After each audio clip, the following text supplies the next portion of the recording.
Now you already record or measure the flow time for distilled water. Now again throw this distilled water, then drain it very very nicely.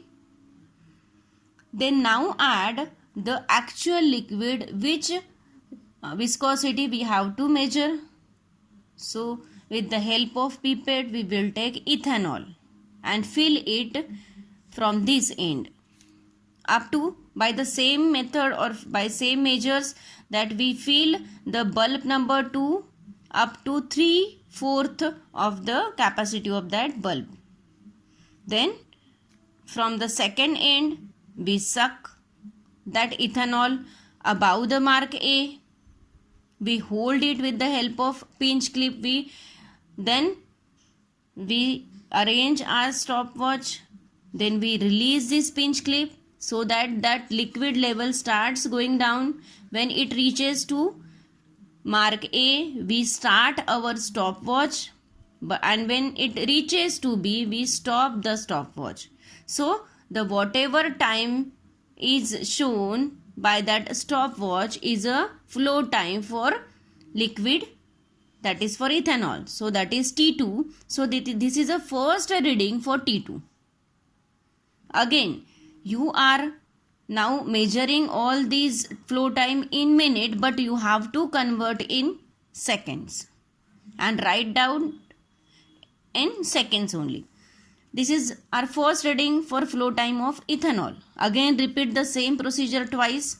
So we get two readings, means total 3 readings we have for the flow time of liquid. So this is a one portion of experiment where we only measure the flow time required to flow distilled water from level A to B and the flow time required to flow ethanol or liquid from A to B. So you get T1 and T2 here. Now for this practical, when we go to calculation section, we also need a density of liquid. Density of water is already given, that is 0.999 into 10 raised to power 3 kilogram per meter cube. That is the density of water at 25 degrees Celsius. But what about liquid?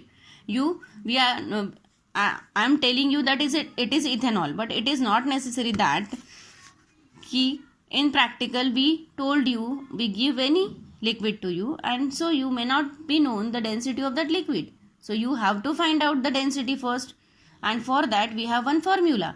But what is the problem? For that we have to use one apparatus.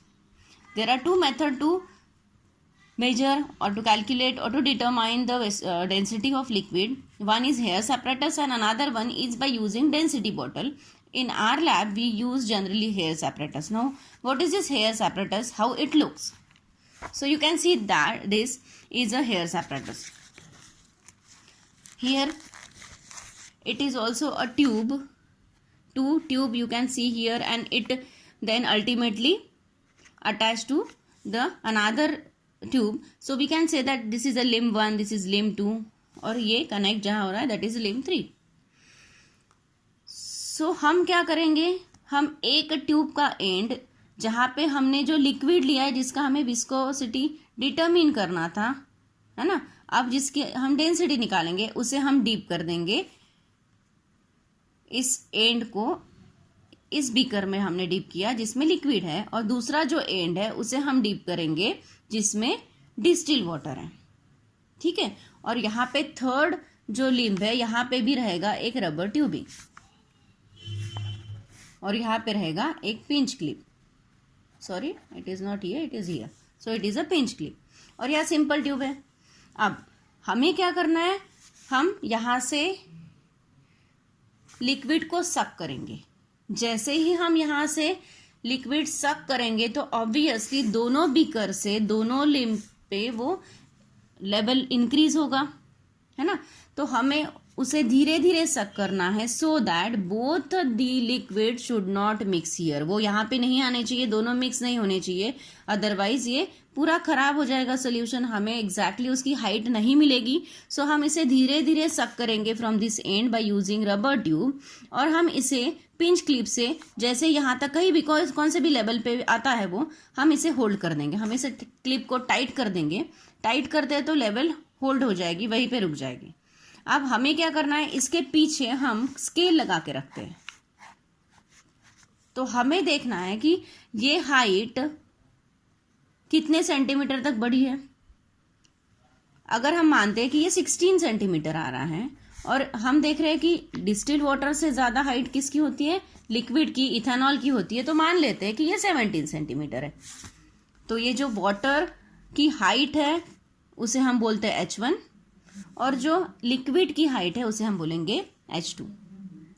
अब हमें क्या करना है, ये तो आपका practical पूरा perform हो गया। Now we proceed for the calculation.